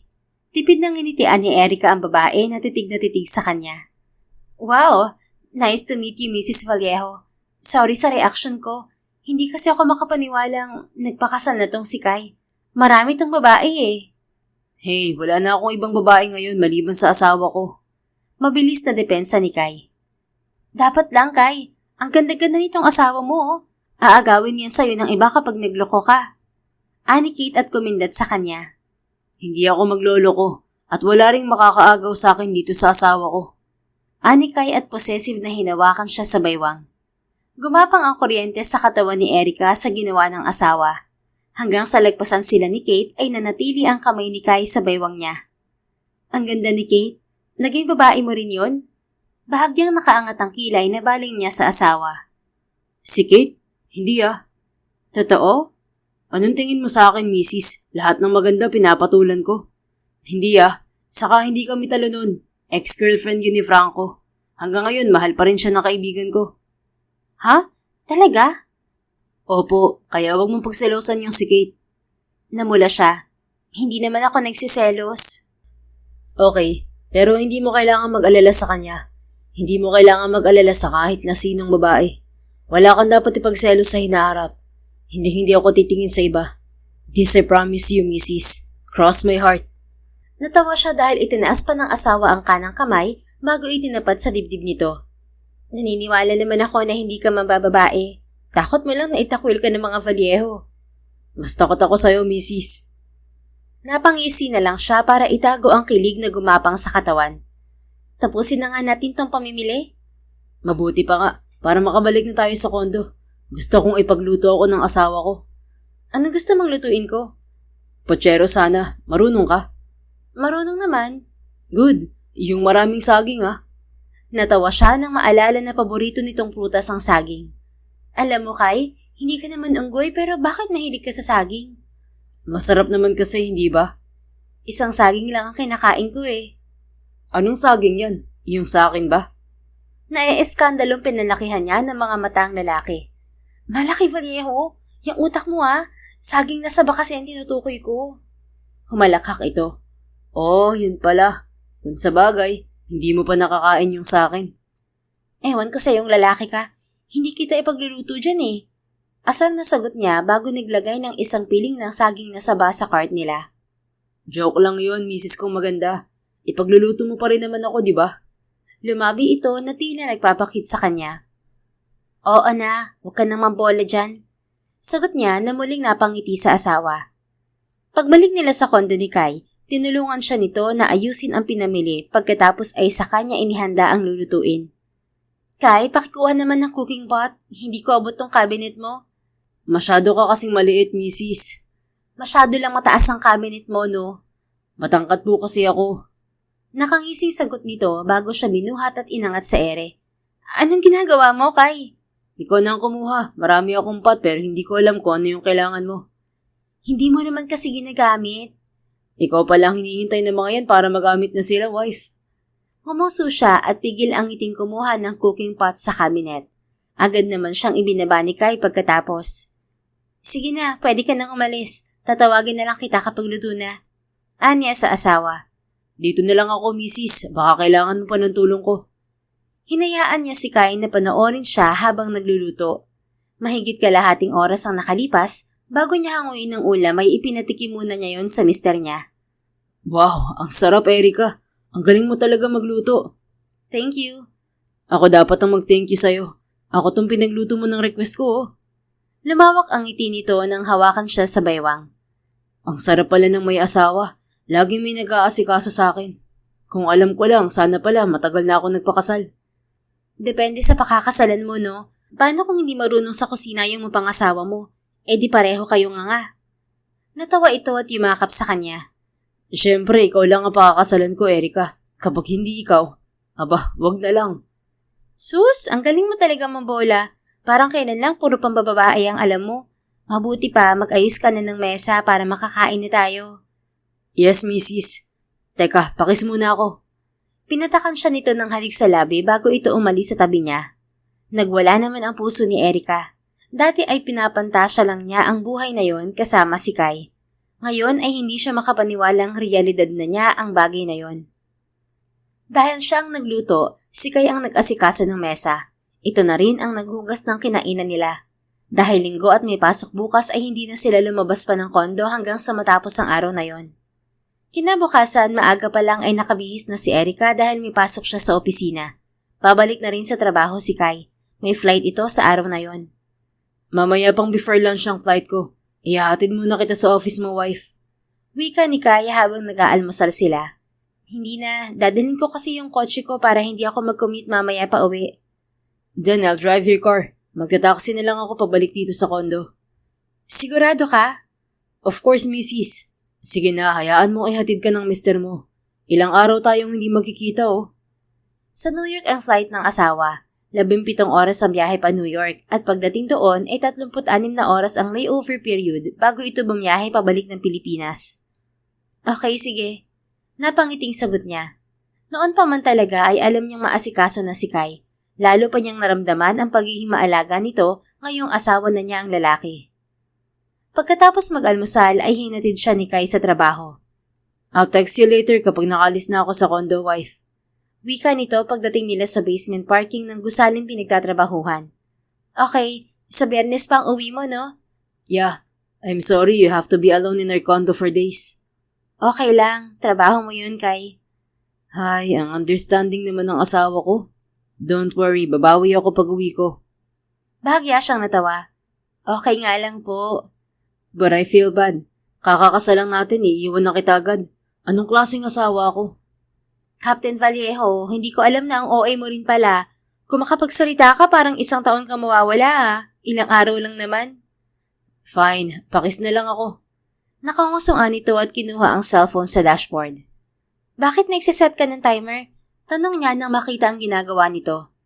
4 na araw ako mawawala, kaya kailangan 4 na minuto rin ang halik mo. Bahagya siyang natawa. Subalit bago pa siya makasagot ay siniil na nito ng halik ang mga labi niya. Lagpas pa sa 5 minutong halik ang pinagsaluhan nila ni Kai. See you on Friday, my wife. Masuyong wika ng asawa pagkatapos pakawala ng mga labi niya. Malaki ang ngiti ni Erica pagpasok sa trabaho. 10:00 ng umaga nang makatanggap siya ng text mula kay Kai na nasa terminal na ito. Nang hapong yon, dumaan si Erica sa bahay ng magulang bago umuwi sa kondo. Kinabukasan, kagigising lang ni Erica nang tumawag sa kanya si Kai. Wala sa sariling sinagot niya ang video call request nito. Good morning, Mrs. Vallejo. Bati ni Kai mula sa kabilang linya. Good morning, good evening pala. Naalala niyang gabi pala sa New York ng oras na yon. Kagigising mo lang, Mrs. Nandyan ka pa sa kama natin Oo, ang aga mo kasing tumawag. Hindi pa ako nakakapagsuklay. Bigla ay nahiya siya sa ayos. It's okay, Mrs. Maganda ka pa rin naman. Namula siya. Bolero ka talagang tunay. Totoo, Mrs. Vallejo. Maganda ka kahit may muta ka pa. Lihim na kinilig siya. Ewan ko sa'yo, Captain Vallejo. Napatawag ka. Kadarating mo lang ba? Naka-uniform ka pa Yes, kadarating lang namin. Tinawagan kita agad dahil alam kong magiging busy ka sa trabaho. Nag-init ang puso niya sa kaalamang siya ang unang naisip ng asawa pagdating nito sa New York. Anong dinner mo kagabi, Mrs.? Dumaan ako sa bahay namin. Doon ako nag-dinner para hindi na ako magluto. Next time, sabay nating dalawin si Mommy. Anito. Sige. Ilang sandali pa silang nag-usap bago sila nagpaalam sa isa't isa. Take care on your way to work, Mrs. Vallejo. Huwag ka masyadong magpapagod Bili nito. Ikaw din, mister. Magpahinga ka na dyan. May ngiti sa mga labing ibinaba ni Erica ang tawag. Kahit na hindi niya kasama ngayon ang asawa, masaya siya sa nagiging takbo ng pagsasama nila. Samantala, sa New York, katatapos lang maligo ni Kai nang bumisita sa hotel room niya ang matalik na kaibigang si Franco. Tulad niya ay piloto rin ng lalaki. Isa ito sa 3 pilotong kasama niya sa flight na yon. Mula kolehiyo ay magkaibigan na sila ni Franco. Hindi lang nakadalo ang lalaki sa kasal nila ni Erica dahil nasa trabaho ito. Anong ginagawa mo dito, Franco? Tanong niya sa kaibigan. Let's head out. Nag-aayang lumabas si Nick. Anito na ang tinutukoy ay ang isa sa mga kasama nilang piloto. Pas, dito lang ako sa hotel. Ha? Anong nangyari sa'yo, Kai? Ikaw tong mahilig magyaya na lumabas Itinaas niya ang isang kamay kung saan naroon ang wedding ring niya. Did you forget I just got married? Oh, ano naman kung kasal ka na? Hindi ko naman mambababae Maglilibag lang tayo. Huwag mo sabihin hindi ko pinayagan ng asawa mo. Hindi niya ako pinayagan. Ayoko lang. I just don't want to go out, Franco. Ayokong bigyan ng asawa ko ng dahilan para magduda sa akin. Natawa ang kaibigan. What the hell, Kai? I can't believe I'm hearing that from you. Para kang bagong tao. Ikaw ba talaga yan, Baka alien ka lang na sumanib sa kaibigan ko. Bahagya na rin siyang natawa. Sira. Anong alien? Ako to. Akala ko napilitan lang kayo magpakasal ni Erica sa isa't isa. Bakit parang hindi ka naman mukhang napilitan? Parang masaya ka pa ngang natali ka na. Natigilan siya. Tama ang kaibigan. Akala niya mahihirapan siyang mag-adjust sa buhay may asawa. Subalit hindi niya inaasahan na agad siyang masasanay sa pagsasama nila ni Erica. Ilang araw pa lang silang kasal, subalit pakiramdam niya ay matagal na silang nagsasama. I don't know. It feels like being married to her was the best thing that happened to me. Natawa si Franco. Aminin mo nga sa akin, may feelings ka talaga dyan para sa asawa mo, no? Noon ko pa napapansin na iba ang protectiveness mo sa kanya eh. Napalunok siya kasabay ng isang realisasyon sa isip. Mahal nga niya ang asawa. Akala niya ay nagawa na niyang ibaling sa ibang mga babae ang damdamin niya rito 5 years ago. Pero nagkamali siya. You're right. I'm in love with my wife. Mahinang pag-amin niya na ikinangisi ng kaibigan. I knew it, Malakay. Pero teka, nagtataka lang ako. Lasing ka kamo nang may mangyari sa inyo ni Erica. Pero paano ka nalasing ng gabing yun? Hindi naman kita nakitang uminom ng marami. Natigilan siya sa sinabi ng kaibigan. Hindi ko nga alam kung bakit nalasing agad ako ng gabing yun. Naalala niya na kaunti lang ang nainom niya noong kaarawan ng kapatid. Hindi kaya may lumasing sa'yo, pare? Sino naman ang gagawa nun? Pamilya lang nila at malalapit na mga kaibigan ang dumalo sa kaarawan ng kapatid. Naaalala niya na ang huling alak na ininom niya bago siya nahilo ay ang wine mula kay Erica. Pagkatapos niyang inumin yon ay malabo na sa kanya ang sumunod na mga pangyayari. Naalala na lang niya na nagising siya na naiinitan at kasama niya sa silid si Erica. Akala niya panaginip niya lang yon, subalit totoo palang kasama niya ang babae. Hindi kaya si Artemis? Baka pinagtripan ka ng kapatid mo. Ani Franco. Si Artemis? Pero ayon kay Erica ay galing sa ina niya ang wine na huling ininom. How about your wife? Lasing din ba siya? Tumango si Kai. Erica said she was also drunk that night. Isa pa, kung hindi ito lasing, bakit niya ito naabutan na walang saplot sa silid niya? Pero nakapagtataka pa rin yun dahil hindi naman niya kilalang naglalasing si Erica. Hindi kaya may sumadya na lasingin kayo ni Erica? Wika kay Kai ng isang bahagi ng isip. Akmang may sasabihin pa ang kaibigan nang abalahin sila ng staff ng hotel. Sa huli, dahil mapilit si Franco, ay sumama na si Kai sa kaibigan. Subalit pagkatapos nilang maghapunan kasama ang iba pang crew, ay nauna na siyang bumalik sa hotel. Samantala, 3 araw ang nakalipas, araw ng Biyernes, paglabas ni Erica sa trabaho ay nasorpresa siya nang makita si Kai sa parking ng gusaling pinagtatrabahuhan. Nakatayo ito sa labas ng sasakyan niya. Gwapong-gwapo ang asawa sa suot nito. Isang bungkos ng bulaklak ang hawak nito na agad na inabot sa kanya nang makalapit. Hello, Mrs. Vallejo. Malaki ang ngiting bati ng asawa. Pigil ang ngiting tinanggap niya ang bulaklak nito. Salamat. Hindi mo sinabi na susunduin mo ko. Kadarating mo lang? I came here straight from the airport. Gusto kong sorpresahin ka. Hindi ka ba pagod? First shift ako sa flight, kaya nakapagpahinga naman ako. Pinasadahan niya ng tingin si Kai. Halata nga na doon dumiretso ang asawa. Naka-uniforme pa kasi ito. Gwapo ba, Mrs.? Namula siya. Ang feeling mo humisi ito. 2 beses mo akong hinagod ng tingin. Feeling ko, gwapong-gwapo ka sa akin ngayon. O siguro na mismo lang talaga ako. Lalo siyang namula. Mayabang ka rin, Captain Vallejo Halika na nga.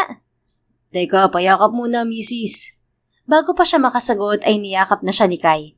Napapikit siya nang bumalot sa kanya ang mainit na bisig ng asawa.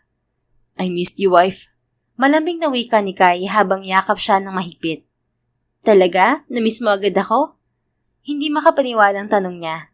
Aha, miss kita agad. Sobra. Kaya pala sabi ni Papa na mahirap maging piloto kapag may pamilya na. Ang hirap palang mawalay sa'yo. Itinawa niya ang kilig na nararamdaman. Ako ba, hindi na-miss ng cute kong misis?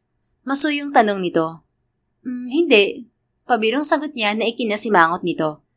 Madaya ka. Nagpapakahirap magtrabaho ang asawa mo, hindi mo man lang na-miss. Samantalang ako nangungulila sa'yo. OA ka pala talaga, Captain Vallejo. Huwag ka mag-alala, na-miss din kita. Bumalik ang ngiti sa labi nito. Talaga? Pakis nga ako. Nasa labas tayo, Wala namang ibang tao At mag-asawa naman tayo, misis. Fine, sige na nga. Pagkatapos niyang sabihin yun, ay lumapat ang mga labi nito sa kanya. Namiss ko ang lips mo, Mrs. Ilang araw akong tagtuyot sa trabaho. Lalong nagwala ang puso niya sa sinabing yun ng asawa. Akala niya didiretso sila ng uwi sa kondo, subalit dinala siya ni Kai sa isang restaurant. Nagpa-reserve ako bago ako nagpunta sa opisina mo. Para hindi ka na magluto, Mrs. Talaga? Thank you, Kai. Napangiti siya sa pagiging thoughtful ng mister. Habang kumakain sila ng hapunan ay panay ang tanong ni Kai tungkol sa araw niya. Nagkwento ito tungkol sa trabaho. May pasalubong ka sa akin? Tanong niya. Hindi pa ba sapat ang halik at yakap ko, Mrs. Vallejo? Pili yung sagot nito. Sobra-sobra pa nga yun. Wika niya sa isip. Sa halip na sabihin yun ay sinimangutan niya ang asawa. Biro lang, Mrs. Siyempre meron akong pasalubong sa'yo. Ikaw nga lang ang nasa isip ko habang nasa New York ako. Sagot nito na nagpainit sa puso niya. 8:00 sila ng gabi nakauwi sa kondo nito. Pagkatapos niyang ilapag ang bag sa sofa, ay nilapitan niya ang asawa na niluluwagan ang suot na necktie. Tulungan na kita, Kai. Ngumiti ang asawa at hinayaan siyang mag-alis ng necktie nito. Thank you, Mrs. Ako nga dapat ang mag-thank you sa'yo. Kahit pagod ka galing trabaho, sinundo mo pa ako. Thank you, mister. You're always welcome, Mrs. Maliligo muna ako Gusto mo ako samahan? Okay. Namilog ang mga mata ni Kai. Napalunok ito. Ha? Totoo? Sasabayan mo akong maligo, Mrs.? Kahit malakas ang kabog ng dibdib ay matapang na umiti siya sa asawa. Mag-asawa naman tayo, di ba? Saka ikaw tong nagyaya sa akin tapos ayaw mo pala? Gusto ko, Mrs. Gustong gusto ko. Ikaw, sigurado ka talaga na gusto mo? Bahagyang paos ang boses na sagot nito. Oo naman. Kinagat nito ang ibabang labi at hinawakan ng kamay niya. Kung ganun, halika na, bago pa magbago ang isip mo. Kagat ang ibabang labing sumunod siya sa asawa patungo sa banyo. Sa unang pagkakataon matapos nilang magpakasal ni Kai, may nangyari sa kanila. Walang pagsidlan ang tuwa sa puso ni Erica dahil sa pagkakataong yon. Sigurado siyang hindi lasing si Kai at walang impluwensya ng alak ang naging pag-angkin nito sa kanya. Kinabukasan, nagising siya sa mumunting mga halik nito. Maganda kong misis, gising na. Malilate tayo. Masuyong sambit ni Kai. Ha? Sabado ngayon, walang pasok. May pupuntahan tayo pagkatapos mag-almusal, misis. Napilitan siyang bumangon kahit inaantok pa. Paglabas nila ng silid ay nagulat siya na may almusal nang nakahanda sa mesa. Nakapagluto ka na? Baling niya sa asawa. Sabi ko naman sa'yo, misis, pagbalik ko galing trabaho, babawi ako sa'yo, di ba? Nag-init ang puso niya. Salamat. Ang dami mong energy, Captain Vallejo. Parang hindi ka galing sa mahabang biyahe Pagdating sa'yo, marami akong energy. Remember last night? Pilyo nitong sagot. Nag-init ang mukha ni Erica nang maalala ang mga ginawa ng asawa sa kanya kagabi. Pagkatapos nilang mag-almusal, sinundo sila ng pinsan ni Kai na si Teddy gamit ang isang helicopter. Sakay ng chopper ay hinatid sila ng binata sa private beach sa Palawan na pag-aari ng mga Vallejo. Pino at puting-puti ang buhangin sa dalampasigan. Malinaw din at kalmado ang dagat. Hindi kalayuan sa dagat ay nakatayo ang isang malaking vacation house na may helipad. Doon sila inilapag ng chopper kanina. Kai, ang ganda dito. Nakaka-relax. Baling niya sa asawa. Pinagot kita kagabi kaya deserve mong mag-relax ngayon, Mrs. Vallejo. Nagangat siya ng kilay sa kabila ng pamumula ng muka. Bakit feeling ko papagurin mo ulit ako? Kumislap sa kapilyohan ng mga mata nito. Magre-relax lang tayo, Mrs. Depende na lang kung kalabitin mo ko. Natatawang inirapan na lang niya ang asawa. Bukod sa kanila ni Kai ay ilang kasambahay lang ang naroon, kaya solo nila ang resort. Maghapon nilang pinagsawa ang mga sarili sa kagandahan ng lugar. Pagdating ng gabi ay tumambay sila sa dalampasigan habang pinagmamasdan ang mga bituin sa langit. Ang ganda ng mga stars sa langit, Kai. Walang ganito sa Maynila. Namamanghang sambit niya. Bumaling sa kanya ang asawa. Maganda nga, pero mas maganda ka pa rin, Mrs. Vallejo. Sus, napakabulero mo talaga. Kaya ang dami mong naging babae Nakaraan na yun, Mrs. Good boy na ako ngayon. Pero bolero pa rin, ano? Hindi naman kita binubola. Totoo ang mga sinasabi ko. Kaya nga, mas gusto kitang tingnan, Mrs. Mas maganda ka pa sa kahit na anong bituin sa langit. Mga mata mo pa lang, talo na sila. Sige na nga, magpapauto na ako sa'yo. Hindi nga po kita inuuto. Natatawang sagot nito at pinatakan siya ng halik sa mga labi. Walang pagsidla ng kasiyahan na nararamdaman ni Erica. Habang lumilipas sa mga araw ay lalong gumaganda ang relasyon nilang mag-asawa. Sa bawat araw na dumadaan ay lalo pang nagiging sweet at malambing sa kanya si Kai. Tinupad nito ang ipinangako na magiging mabuting asawa sa kanya. Kumusta ang pagsasama niyo ni Kai, Iha? Mabuting asawa ba itong anak ko? Tanong kay Erica ni Luna Vallejo. Araw ng Sabado at bumisita sila ni Kai sa mga mansyon ng mga magulang nito. Kasama nilang naghahapunan ang mag-asawang Vallejo at si Artemis. Maayos po ang pagsasama namin ni Kai, Mama. Inaalagaan po ako ng anak niyo. Mabuti naman at inaalagaan mo ang asawa mo, Kai. Itatakwil ka namin ng papa mo kung hindi. Ani Luna sa anak. Ma, I've been a very good husband. Takot ko lang maghanap ng iba tong misis ko. Talaga, kuya. Irereto ko sa iba si Ate Erica kapag nang babae ka. Ani Artemis sa kapatid. I'm a faithful husband to my wife. Ni hindi ko kayang tumingin sa ibang babae. Sagot ni Kai na nagpangiti kay Erica. Kailan kami makakaasa ng apo, iho? Tanong ni Cairo Vallejo sa anak. Pa, magpapakasal muna kami sa simbahan ni Erica bago namin planuhin ang bagay na yan. Besides, gusto ko munang ang asawa ko ang i-baby ko. Ew, Kuya Kai, ang corny mo pala. Tila nandidiring wika ni Artemis sa kapatid. Natawa si Erica, gayon din ang mga magulang ng asawa. Tama naman na wag muna kayong magmadali. Ang importante ay kasal na kayong dalawa. Nako, sinasabi ko na nga ba at si Erica lang talaga makakapagpatinu sa'yo, anak? Ani Luna Vallejo sa anak. Natigilan si Erica sa sinabi ng ginang. Sa isang iglap ay bumalik sa kanya ang katotohanang tinikot lang niya si Kai, kaya siya pinakasalan ng asawa. Ano yung sinabi mo, ma? Tanong ni Kai. Tumikim ang ginang. Oh well, kaya ako sinasabi no na bagay kayo ni Erica, anak, kasi pakiramdam ko siya ang para sa'yo. Look, now tama ako. You're right, ma. Si Erica nga talaga ang para sa akin. Sagot ni Kai bago muling nakangiting bumaling sa kanya. Lumunok siya at ginantihan ng ngiti ang asawa. Sa hinaharap, balak niyang ipagtapat sa asawa ang ginawa nila ng ina nito. Kapag sigurado na siya na mahal na siya ni Kai, ipagtatapat niya rito ang totoo at umaasang maiintindihan siya nito. Matuling lumipas sa mga araw sa buhay nilang mag-asawa. Kahit na umaalis ang asawa para sa trabaho, ay hindi niya gaanong ramdam ang pangungulila rito. Madalas kasi siyang tawagan ng binata at kapag umuwi ito galing trabaho, ay ito pa ang bumabawi sa kanya. Araw ng Huwebes pagkatapos nilang maghapunan ay muling nagpaalam kay Erica ang asawa. Huling lipad ko na to bago ang honeymoon natin, misis. Wika ni Kai. Ayon sa binata ay 3 linggo ang bakasyon nito pagkatapos ng flight nitong yon sa Sapporo, Japan. Siya man ay nakapag-file na rin ng leave sa trabaho. Kailangan pa ba natin mag-honeymoon? Parang honeymoon na yung pagpunta natin sa Palawan. Sagot niya sa mister. Hindi pa yun honeymoon, Mrs. Vallejo. I want our honeymoon to be special. Special naman yun dahil magkasama tayo Niya po siya nito. Pero gusto ko ng mas matagal na bakasyon. Gusto kitang saluhin ng matagal. Yung parang tayong dalawa lang ang tao sa mundo. Fine. Nangingiting sagot niya. See you tomorrow night, Mrs. Ngiti nito at masuyo siyang hinalikan sa noo. Kinabukasan, nagising si Erica sa tawag ng asawa sa video call. Mrs., madedelay ng isang araw ang uwi namin. Narisked ang flight namin pabalik dahil hindi maganda ang panahon dito sa Sapporo. Imporma ni Kai. Okay lang, mister. Ang importante, ligtas kang makauwi. Saan ka magdi-dinner mamaya, Mrs.? Tanong nito. Nasanay na kasi si Erica na kapag wala ang asawa ay bumibisita siya sa ina. Hindi kami magkikita ni Mommy ngayon. May dinner meeting ako sa isang kliyente mamaya. Dinner meeting? Lalaki ba yung kliyente mo? Kunot noong tanong ni Kai. Anong problema kung lalaki, mister? Baka magpakit sa'yo Ang ganda pa naman ng asawa ko. Napanguso siya. Kahit naman magpakita ang kliyente, wala akong pakialam. Mas gwapo kaya ang asawa ko.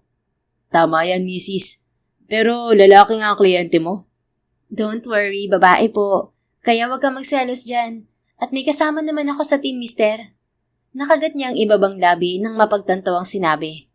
Akala niya ay itatanggi ni Kai na nagseselos ito. Subalit nakangusong tumango lang ang asawa. Good, misis. Kung lalaki yan, baka mapauwi ako ng di oras. Sagot nito na nagpatawa sa kanya. Pero totoo nga, nagsiselo siya? Ibig sabihin may feelings na siya sa akin? Ani Erica sa isip. Nagdiwang ang puso niya. Sa mga ipinapakita sa kanya ng asawa, kahit na malayo siya sa tipo nitong babae ay hindi niya maiwasang hindi umasa na baka nga may nararamdaman na ito sa kanya. Samantala, sa Sapporo, ilang oras pa lang na nawalay si Kai sa asawa ay nangungulila na siya kay Erica. Dati walang kaso sa kanya kahit madali pa ng ilang araw ang flight niya pabalik ng Pilipinas. Ngayon ay halos hilahin niya ang oras para makauwi. Bigla ay gusto niyang magsisi na pagiging commercial pilot ang propesyon na pinili niya. Hanggang anong oras ba kayo dito? Gusto ko nang bumalik sa hotel room ko. Wika niya kay Franco na muli ay kasama niya sa flight na yon. Napilitan siyang sumama sa mga katrabaho sa disco bar ng hotel dahil kaarawan ng isang flight attendant na kasama nila. Nasa dance floor ang mga katrabaho at sila lang ni Franco ang naiwan sa besa nila. Masyado kang ulirang asawa, pare. Nakangising wika ni Franco at ininom ang hawak na baso ng iced tea. Mahigpit na ipinagbabawal ng ang mga pilotong tulad nila na uminom ng alak 8 oras bago ang scheduled flight nila. Kaya nakasanayan na nilang magkaibigan na sakalang tumikim ng alak kapag higit sa 24 na oras ang layover period nila. Kapag nag-asawa ka na, maiintindihan mo rin ako. Sagot niya kay Franco. Malabo pa yan, pare. Huwag ka magsalita ng tapos. Tingnan mo ko, biglang lumagay sa tahimik. Baka mamaya mabalitaan ko na lang nakasal ka na kay Kate. Anya na ang tinutukoy ay ang dating nobya nito. Shut up, Kai. Sagot ni Franco bago siya iniwan. Mag-isa na lang si Kai sa couch nang labitan siya ni Leah, isa sa mga crew na kasama nila sa flight. Kilala niya ang babae dahil isa ito sa mga babaeng idinate niya noon. Subalit matagal na yon at nangyari yon bago pa ito maging empleyado sa airline nila. Ang sabi sa kanya ni Franco ay baka sinundan siya ng babae, subalit ayaw niyang isipin na ganun nga. Kahit babaero siya noon, hindi siya pumapatol sa mga crew ng airline nila. Kaya nagulat siya nang matapos ang ugnayan nila ni Leah ay muli silang nagkita sa trabaho. Leah. Tipid na bati niya sa babae. Bahagya siyang lumayo nang maupo ito sa tabi niya. Sayaw tayo, Kap? Nakangiting yaya nito. Sorry, uuwi na rin ako, Leah. What? Pero kadarating mo lang ah. Nag-asawa ka lang, naging boring ka na? Nasaan na yung Kai na kilala ko? Bumuntong hininga siya. I'm a changed person now, Leah. My wife changed me for the better. Wala na yung Kai na kilala mo. Napaawang ang mga labi ng babaeng kaharap. Really? Nagbago ka dahil sa asawa mo? Pero narinig ko, napilitan ka lang magpakasal sa asawa mo dahil nabuntis mo siya. Besides, I saw your wife. Hindi siya ang tipong magugustuhan mo, Kai. Nagsalubong ang mga kilay niya sa narinig. Hindi ko alam kung saan mo nakuha yung chismis na yan. Pero mali yan, Leah. Let me correct you. First, my wife isn't pregnant. Second, I love her. Third, she's the most beautiful woman for me. So the next time you insult my wife again, I'll use my connection to get you off your job. Hindi na niya hinintay na sumagot ang babae dahil umahon na siya sa sofa at iniwan ito roon. Hindi na siya nagpaalam sa mga kasama bago siya lumabas ng bar at bumalik sa hotel room niya. Samantala, sa Pilipinas, bago matulog si Erica ng gabing yon ay sinubukan niyang tawagan ng asawa. Subalit sa halip na si Kai ay isang babae ang sumagot sa tawag niya. Hello? Is this Mrs. Vallejo? Anang nasa kabilang linya. Yes, ako nga ang asawa ni Kai. Sino tong kausap ko? May pagtatakang tanong ni Erica sa kausap. Oh, katrabaho ako ng asawa mo, Mrs. Vallejo. Pasensya na kung ako sumagot. Nagpunta kasi sa banyo ang asawa mo. Iniwan niya sa akin ang cellphone niya. Ha? Bakit naman iiwan sa'yo ng asawa ko ang cellphone niya? Magkausap kasi kami ng asawa mo. Nandito kami sa isang bar ngayon. Niyaya akong lumabas ni Kai dahil nababagot siya sa hotel. Nasabi na niya siguro sa'yo na delay ang return flight namin. Napalunok siya. Maingay nga ang background mula sa kabilang linya. Kayong dalawa lang ng asawa ko ang lumabas? Nasa restaurant pa kasi mga kasama namin, Mrs. Vallejo. Hindi ka na siguro dapat magtaka na naghahanap ng ibang babaeng makakausap ang asawa mo. Sinabi ni Kai na hindi siya masaya sa pagsasama niyo dahil napilitan lang naman siya na pakasalan ka. Napaawang ang mga labi niya. Si Kai ang nagsabi sa'yo niyan? Of course! Kanino ko pa ba ito malalaman kung hindi sa asawa mo? Tila piniga ang puso ni Erica. Subalit bago pa siya makapagsalita ay bigla nang namatay ang tawag. Nang subukan niyang tawagan muli ang asawa ay wala nang sumagot sa kanya. Totoo kayang hindi masaya si Kay sa pagsasama namin? Pero ibang ipinapakita niya sa akin. Pakiramdam ko nga, mahal na rin niya ako. O baka naman, nagpapanggap lang siya sa harap ko. Wika niya sa isip. Ito ba ang karma niya dahil pinikot lang niya ito? Nasa huli ay masasaktan lang siya sa pagsasama nila? Mapait na napangiti si Erica. Nang gabing yun ay hindi siya dinalaw ng antok dahil nasa isip niya ang mga sinabi ng babaeng nakausap, ni hindi niya nalaman ang pangalan nito. Kinabukasan, kahit wala siyang maayos na tulog, ay pinilit niyang pumasok sa trabaho. Ilang oras ang nakalipas, nasa restaurant sila sa labas ng opisina para sa isang lunch meeting nang magkita sila roon ng dating nobyong si Arnold. Erica, sinong kasama mo dito? Bati sa kanya ni Arnold.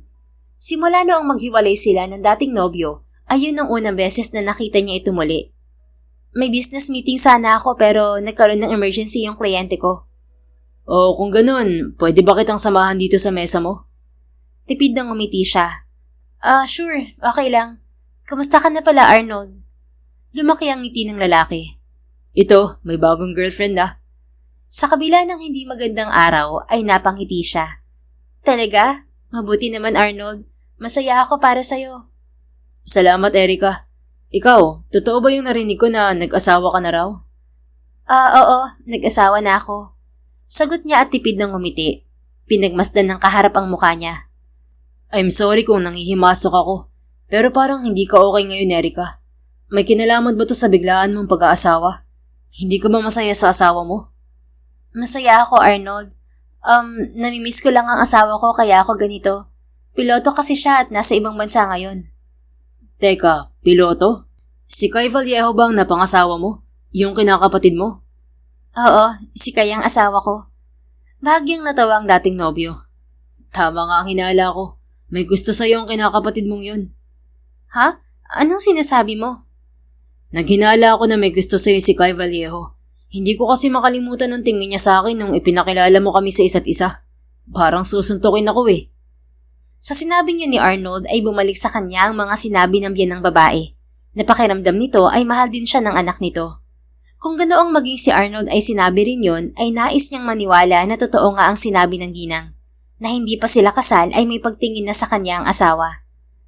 Ramdam mo na totoo ang pinapakita sa iyo ni Kay. Kaya hindi ka dapat basta maniwala at magpa-apekto sa mga sinabi ng babaeng nakausap mo kagabi. Wika sa kanya ng isang parte ng isip. Tama, kahit na alam niyang maraming naging babae noon ng asawa, mas gusto niyang magtiwala sa mga pangakong binitiwan nito kaysa sa ibang tao. Mas dapat siyang magtiwala sa mga ipinakita at ipinaramdam sa kanya ni Kay. Hindi siya dapat na magpadala sa negatibong emosyon hanggat hindi niya nakakausap ang asawa. Actually, Arnold, matagal ko na ring mahal si Kay. Siya ang dahilan kung bakit hindi kita magawang mahalin nung tayo pa. Pag-amin niya sa dating nobyo. Halatang nabigla si Arnold sa narinig. Subalit sa huli ay ngumiti ito. Kaya pala. It's okay, Erica. Masaya na rin naman ako ngayon. Masaya rin ako malaman na masaya ka sa piling ng asawa mo. Ngumiti siya sa dating nobyo. Pagkatapos kumain ay nagpaalam na rin siya sa lalaki at naunang bumalik sa trabaho. 5:00 ng hapon bago bumaba si Erica sa parking ay nag-ayos siya ng sarili. Kaninang tanghali ang sinabi ng asawa na dating nito at nangako itong susunduin siya sa trabaho. Subalit pagdating niya sa parking ay wala siyang naabutan doon. Wala si Kay. Siguro na bago ulit ang flight ng uwi nila. Baka nasa biyahe pa siya ng ganitong oras. Wika niya sa isip habang nasa biyahe pa uwi ng kondo. Nang subukan niya kasing tawagan muli ang cellphone ng asawa ay unattended ito. Subalit pagdating sa kondo ay natigilan siya nang maabutan na naroon ng asawa. Nakapambahay na. Nakaupo ito sa sofa at diretso ang tingin sa kanya na tila inaabangan ng pagdating niya. Sa kabila ng halo-halong nararamdaman, pinilit niyang magsalita. Mister, nakauwi ka na pala. Seryoso ang mga mata ni Kay nang tumayo sa sofa. Erica, we need to talk. Lumunok siya at tumango. Inaasahan niyang pag-uusapan nila ang tungkol sa babaeng sumagot sa tawag niya kagabi. Subalit iba ang narinig niya sa asawa. I talked to my mother, Erica. Totoo ba na hindi ka lasing ng gabing may nangyari sa atin? Tila pansamantalang huminto ang tibok ng puso niya sa tanong na yun ng asawa. Totoo ba ang lahat ng sinabi sa akin ni Mama? Na may hinalo siya sa wine na ibinigay mo sa akin nung gabing yun. Kaya nalasing ako agad. Na nandun ka sa kwarto ko nung gabing yun para pikutin ako. Yumuko si Erica kasabay ng pagbagsak ng mga luha.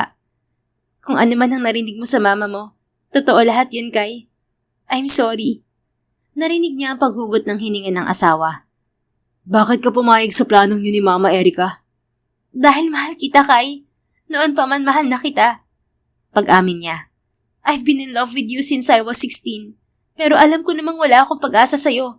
Kaya sinubukan kong kalimutan at burahin yung nararamdaman ko sa'yo. Sinubukan kong ibaling sa ibang lalaki pero hindi ko rin nagawa. Sa huli, nakikipaghiwalay sila sa akin dahil hindi ko sila kayang mahalin. Kasi ikaw at ikaw pa rin yung nag-iisang lalaki dito sa puso ko. Napahinto siya kasabay ng pagbuhos ng luha. I'm sorry, Kai. Alam kong mali yung ginawa kong pagpayag sa plano ng mama mo. Ilang beses ako nagdalawang isip kung itutuloy ko ba yun. Bago ka magising ng gabing yon, nagbago ang isip ko at nagplano na magbihis at umalis. Pero bigla mo akong hinalikan. Nung naramdaman ko mga labi mo, nawala ng lahat ng rason sa utak ko. I'm glad you didn't leave that night, Erica. Unti-unti siyang nag-angat ng tingin sa asawa. Nabigla siya nang mapagtantong nakalapit na ito sa kanya at walang bahid ng galit sa mga mata nito. Kai, hindi ka galit? Nanghihinang tanong niya. Masuyong umiling ang asawa bago sinapo ang mukha niya. Marahan ang mga kamay nito habang pinupunasan ang luha niya. I'm in love with you too, Erica. You were 19 when I realized I'm in love with you. Pero pinigilan ko nararamdaman ko dahil pakiramdam ko mali yun. Dahil parang isang nakababatang kapatid lang ang dapat naturing ko sa'yo. Kaya ibinaling ko sa ibang babae ang nararamdaman ko sa'yo. Akala ko, nagtagumpay ako na burahin ang damdamin ko sa'yo. Pero nung nagising ako pagkatapos ng gabing may nangyari sa atin, napagtanto ko na mahal pa rin pala kita. Na ikaw pa rin ang babaeng nasa puso ko. Hindi makapaniwalang napatitig siya sa asawa. I'm in love with you, Erica. Marrying you was the best thing I ever did in my life. Buong pusong sambit ni Kai. Mahal mo ako kahit hindi ako ang tipo mong babae. Ikaw talaga ang tipo kong babae. Pinili ko lang makipagrelasyon sa mga matatangkad na babae para hindi kita maalala kapag kasama ko sila. Napalunok siya. Kung mahal mo nga ako, bakit kami kasamang ibang babae, Kai? Ibang babae? Tinawagan kita kagabi. Babae ang sumagot sa akin. Ang sabi niya magkasama kayo sa bar kagabi. Sabi niya, sinabi mo sa kanya na hindi ka masaya sa pagsasama natin. Erica, hindi totoo yan. Totoong nagpunta ako sa bar kagabi dahil birthday ng kasama naming crew. Pero hindi ako nagtagal doon at umuwi rin ako. Pagbalik ko sa hotel room ko, nawawala ang cellphone ko. Binalikan ko sa bar pero basag na nang mahanap ng mga staff. Sino ang babaeng sumagot sa tawag ko? Ang sabi niya katrabaho mo siya, pero hindi niya binanggit ang pangalan niya. Kumuyom ang panga nito. It was probably Leah. Siya ang huling nakausap ko bago umalis ng bar.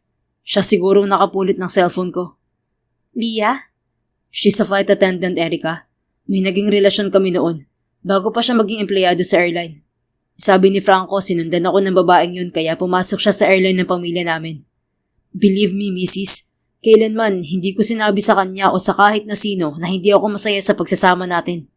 Hindi ko sasabihin yun dahil kabaliktaran na yun ang nararamdaman ko. Masaya ako sa pagsasama natin, Erica. Masaya ako na naging asawa kita.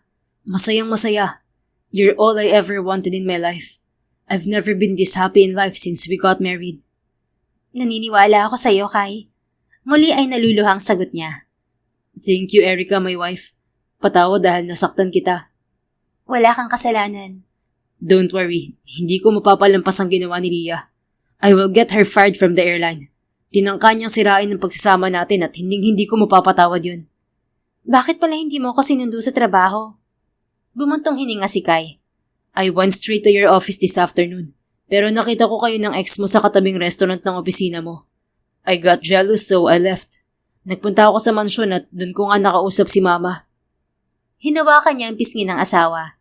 Wala kang dapat ipagselos, Kai. Nag-usap lang kami ni Arnold kanina bilang magkaibigan. May girlfriend na yung tao. At saka alam na rin niyang ikaw yung dahilan kung bakit kami naghiwalay. Kasi kahit anong gawin ko, ikaw lang talaga ang mahal ko. Masuyong ngumiti si Kai. I know that now, Erica. Ikaw lang din ang mahal ko. Ikaw lang ang mamahalin ko hanggang sa mawala ako sa mundong to. At kahit nawala na ako, ikaw pa rin. Thank you. I love you, Captain Vallejo. I love you, my own Mrs. Vallejo. Now will you marry me again? I want to give you the wedding that you deserve. Yung imbitado ang lahat para marinig nila kung gaano kita kamahal. Para rin matigil na ang chismis na napilitan lang tayo magpakasal sa isa't isa. Lumuhod ito at inilahad sa kanya ang isang panibagong engagement ring. Yes, I will marry you again, Kai. Naiiyak na sagot niya sa asawa. Pagkatapos nitong isuot sa daliri niya ang singsing, ay nagsalo sila sa isang matamis na halik ng asawa. Nauwi yon sa muli niyang pagbibigay ng sarili sa lalaking tanging minamahal. 2 araw ang nakalipas, lumipad silang mag-asawa sa ibang bansa para sa kanilang honeymoon. 1 linggo sila sa Hawaii. Ipinasyal siya ni Kai sa lugar na unang tinirhan nito kasama ang ina. Pagbalik nila sa Pilipinas ay muli siyang pinakasalan ni Kai. 100 katao ang imbitado sa wedding ceremony nilang mag-asawa sa Santuario de San Antonio sa Forbes Park, Makati. Samantalang 300 tao na bisita naman ang dumalaw sa wedding reception nila na ginanap sa isang malaking hotel.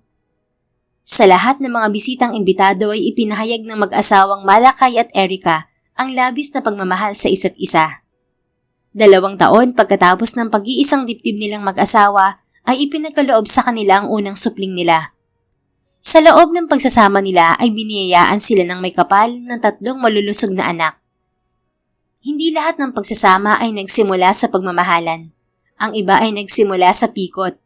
Pero sa pagdaan ng panahon, natututuhan ding tanggapin ang sitwasyon, panindigan ng responsibilidad at alagaan ng pamilya. Sa huli, ang pilit na simula ay nauuwi rin sa tunay at wagas na pagmamahalan. The end.